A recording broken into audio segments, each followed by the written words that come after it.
Hi, everyone. Welcome. Thank you so much for joining us here today. We are just letting some people in from the waiting room, so we'll give it a couple of seconds to let everyone come in and get settled. Thanks again for being here.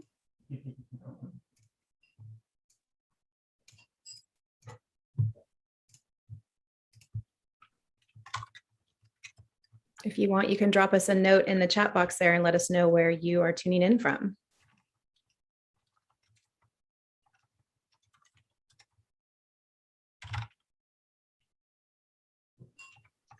We'll just give it one more minute or so.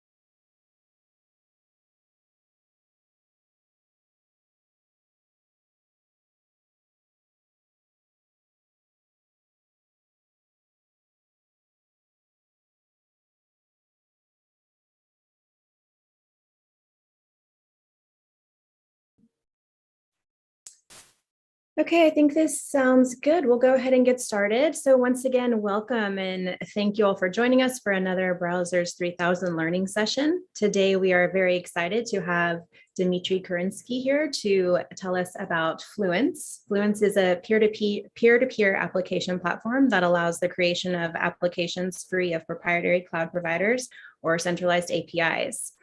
Fluence's P2P platform provides a complementary compute layer to IPFS, enabling a wide variety of decentralized use cases. So Dmitry, thank you again for being here today, and we look forward to hearing all about Fluence.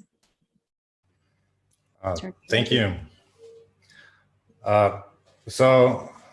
This is the learning session, and I want to get right to the point of adding value to the IPFS ecosystem from Fluence. And the entry point into Fluence is Aqua Language. So I'm going to show you what is Aqua Language, what it enables, and how it helps to compute, to add a compute layer and computations to IPFS with Aqua. So first of all, what is Aqua? Aqua is a programming language that programs network routing in open permissionless peer-to-peer networks. So instead of recompiling files, thinking about security every time and so on, you can write down the Aqua script, throw it to the network, and it will flow from peer to peer, calling functions on the way, getting data, providing data, and so on. So it's very easy to make peer-to-peer programs using Aqua. It's real, it's simple, it's powerful, and it's ready. It's ready to use. You can just take it and use. And I want to show you how easy it is with a tutorial example of browser-to-browser communication. Without IPFS yet, just the flow of peer-to-peer computation and how it could be expressed with Aqua. So let's think about delivering the message from one web browser to another web browser. What we want is to call some function that will trigger this sequence. As a web browser cannot be accessed from the outside and is limited in connectivity, it needs to connect to some node, which is called relay, to provide the services, the routing services for the browser. Then if we want to get to another browser, we need to get to another relay. And here's the flow. I want to call the function that goes to my relay, to the node that I'm connected to, then to another one, then to another browser, call some function there, and then get back to me with a response. That's how it could be expressed in Aqua. Here we have the snippet of Aqua code. So we have the notion of service, which has some functions which are executed outside of Aqua. In this case, inside the web browser. So we have the input type, the output type, pretty simple. And we have an Aqua function where we have arguments, and we say that on target peer ID, on the target browser ID, via target relay, we want to call this function, fetch the result, and provide this result back. So this via means that to get to the target browser and back, we need to get to go through this peer. So pretty simple. Let's take a look on the code and what it looks like in the code. So we have the examples repository, and in the intro folder, that's one hello world. Here we have Aqua, does the same code. And this Aqua gets compiled to TypeScript because we want to run it from the web browser. So this is the result of compilation of Aqua. We see the low-level code here. Doesn't matter. What matters is that finally, what we have after compiling the Aqua function to TypeScript is just an async function in TypeScript. Very convenient, that returns a promise of the result type. So let's see how it integrated. Here we have a very simple React application, and all we need to do to integrate our front end with this distributed workflow is just to import the compiled Aqua and import the function from it that we have just seen.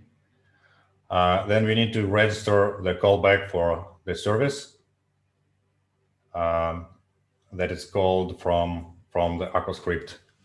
Here we just return hello from, like we are setting the state to have it displayed for the users. And we have the on-click action listener with a await, say hello, that actually triggers all this flow around the nodes. So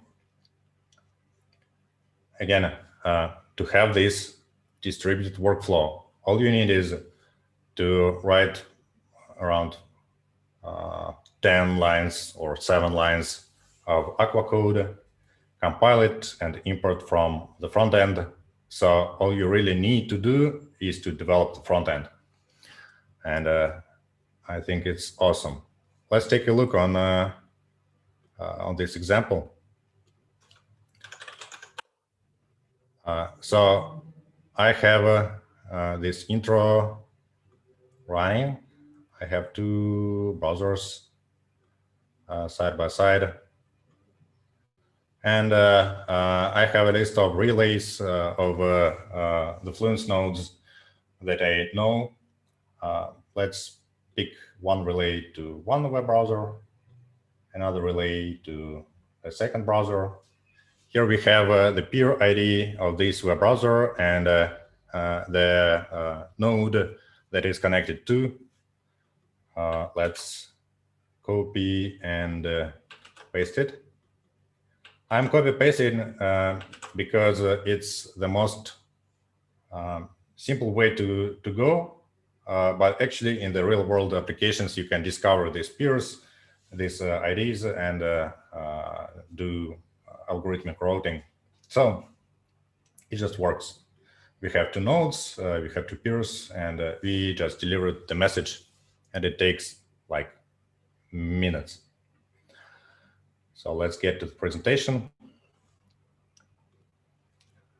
Aqua is running in the Fluence network, and Fluence network is a very open very open one.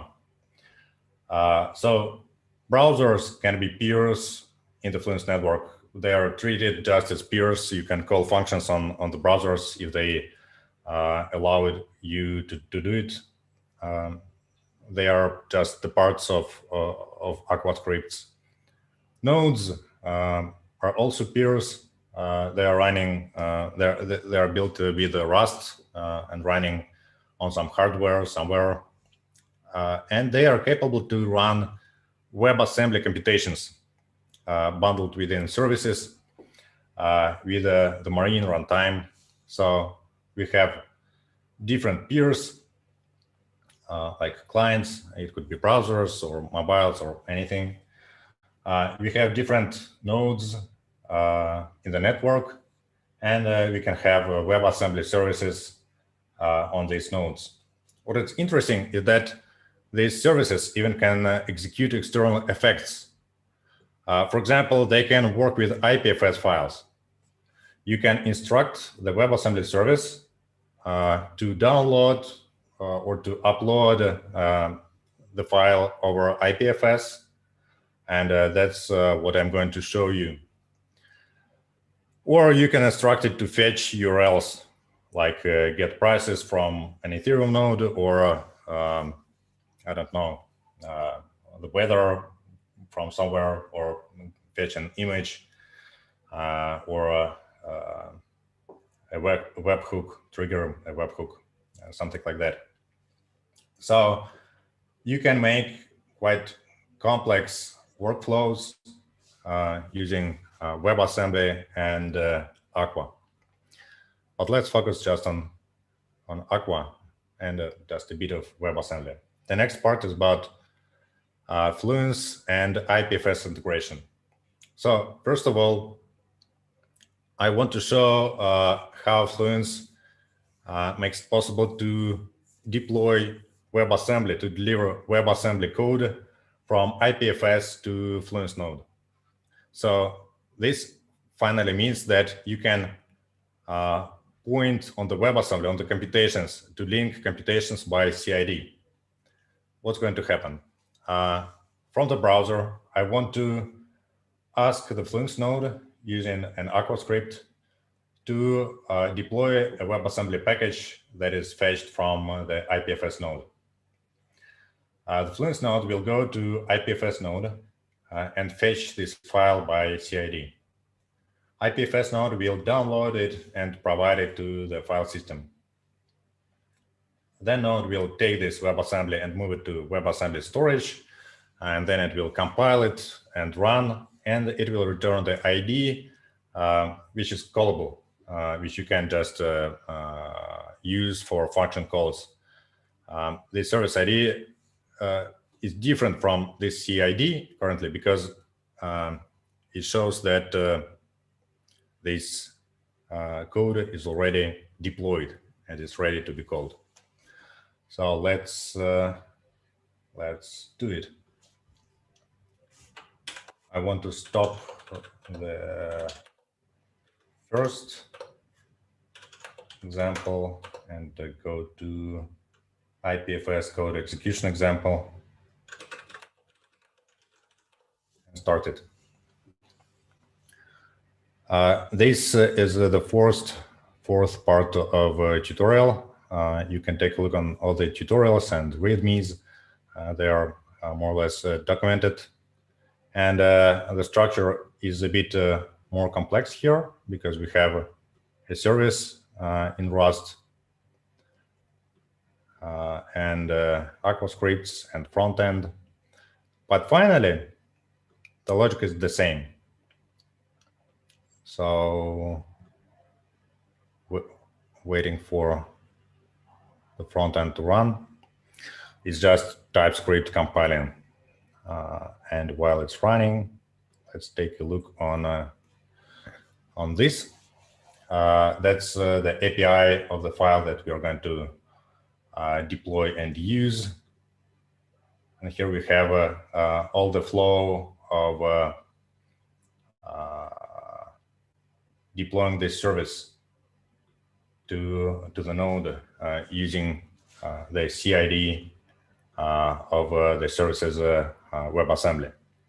So here we have the node where we want to deploy the service CID, the address of the node that hosts this service. Actually, we can get it from the node, but you can point on the node where you know it's cached or where you know that it's ready to serve you.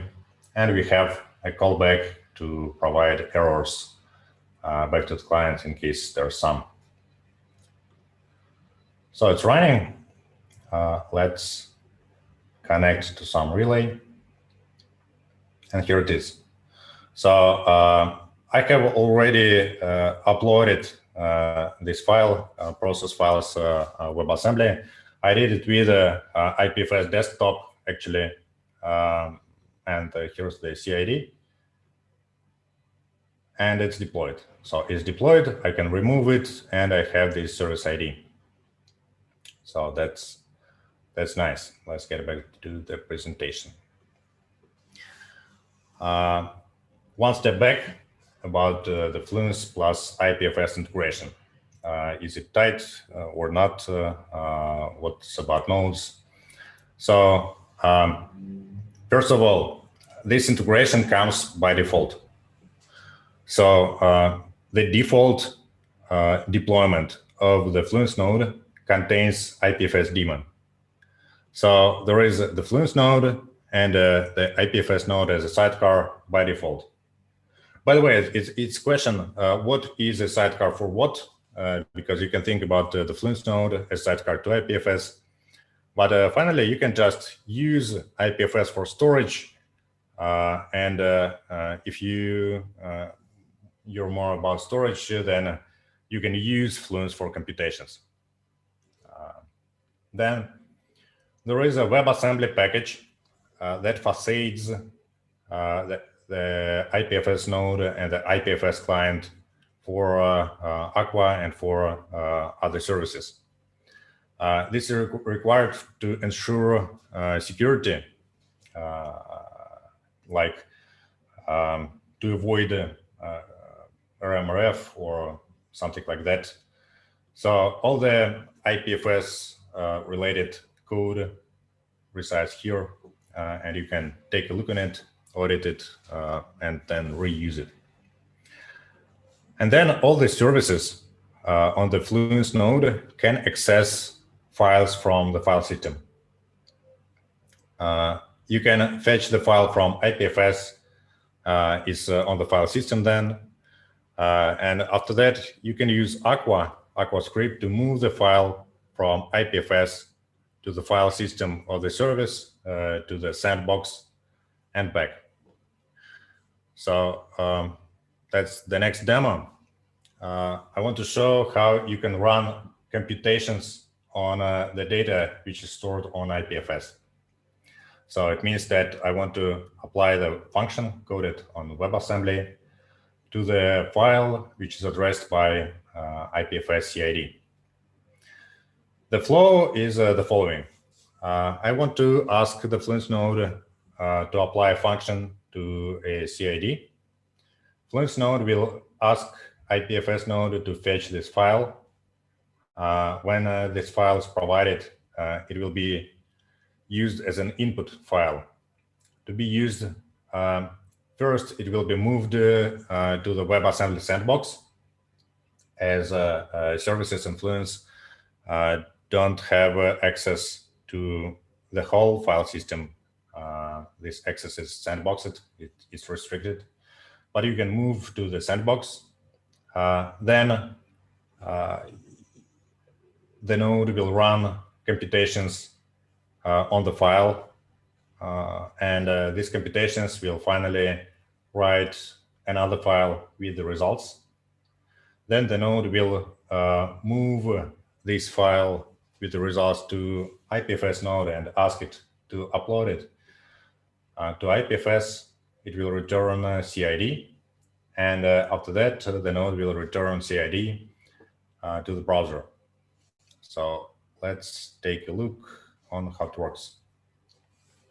Here we have the CID of some file, or is the same file that we just deployed. And we have a very simple function to get the size of the given file. Let's try it.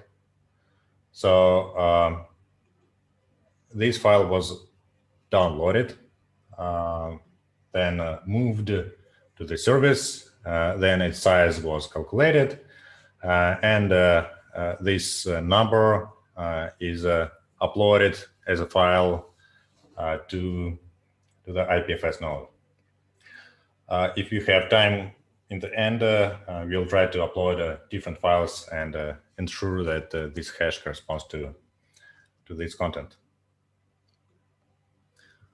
Oh, I want to show the code perhaps, but actually it's pretty straightforward. We have this put the file and get put the file size function, and what it does, it goes to the relay, gets the file from IPFS.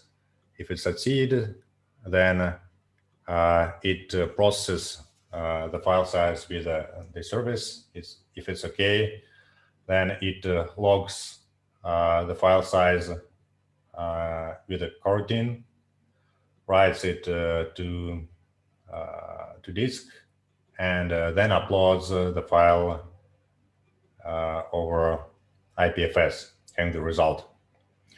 And finally, returns the result back to the client.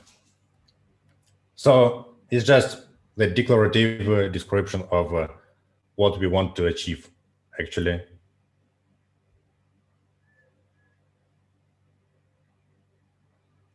Looks quite straightforward to me.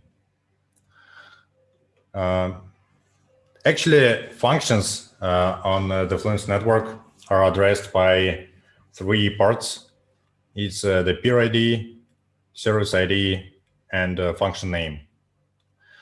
And you can have a service, a stateful service that, for example, backups itself into IPFS, or it could be a stateless service that provides several functions with like holding some invariant around the data that it modifies, or holding some access control credentials or something like this. But you can predefine this function name and say it's always, for example, apply. And you can predefine the peer ID or discover it over the network with some algorithm, like any peer that is registered as ready to serve me, something like that. And you can have the service ID by deploying the WebAssembly package by CID. So finally, you can have the function type of CID to CID, and the function itself can be expressed as the CID of the WebAssembly of the proper interface. So it's very flexible, but works awesome with IPFS. And it means that you can add computations to CIDs, to IPFS stored files really easily with WebAssembly and Fluence. And you can do, for example, IPLD mutations or backups to IPFS, or you can provide indexing of IPFS data and queries over IPFS data on Fluence, and so on. So if you want to try Aqua, the best way is to do it with a VSCode Devcontainer. We have one on Fluence Lab/Devcontainer. It provides syntax highlighting. We have the Aqua Language plugin for VSCode. All the tooling is already installed, including the Aqua compiler and the WebAssembly compiler for Marine. And it contains many tutorials and examples, including those that I've just shown. And the Fluence network is up and running. It already has IPFS daemons, and you can run the node yourself if you want to, or you can use the nodes provided by the Fluence Labs. Speaking about hackathon, we have some prizes.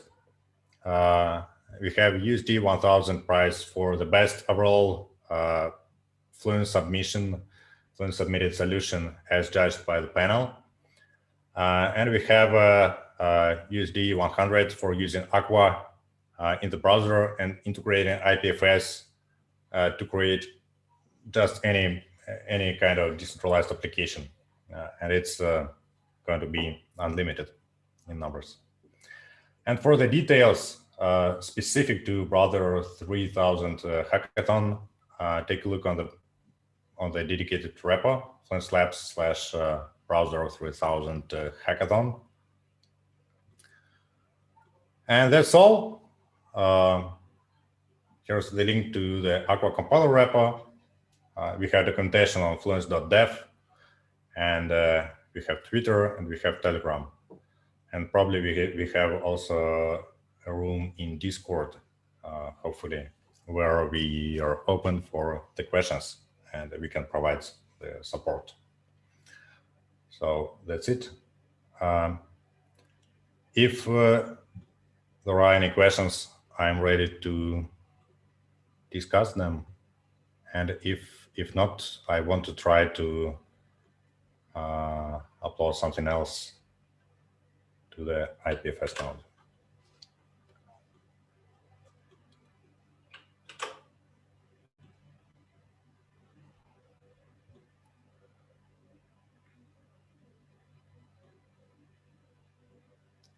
So this is the CID of the result. Oh, we can calculate the file size of the result as well. It's just 6 bytes. That's calculated. Just 1 byte. That's calculated. It's just the same.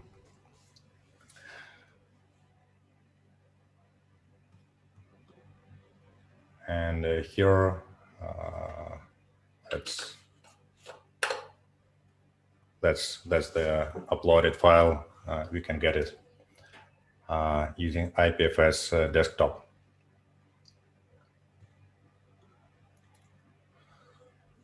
So thank you for your attention. If any questions, I'm here. If not, please ping me on any chat or any channel. Thank you.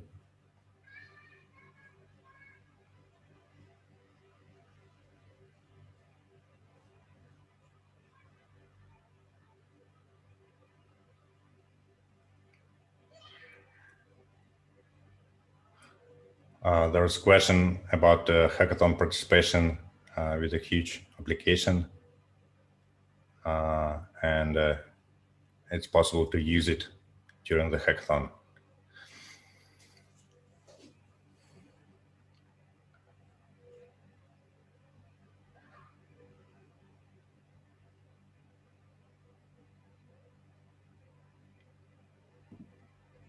Okay, great. Well, thank you again so much, Dmitry. There are links in the chat to find more information about the hackathon and also to get to the Discord channel. For any other questions, you can follow up with Dmitry there.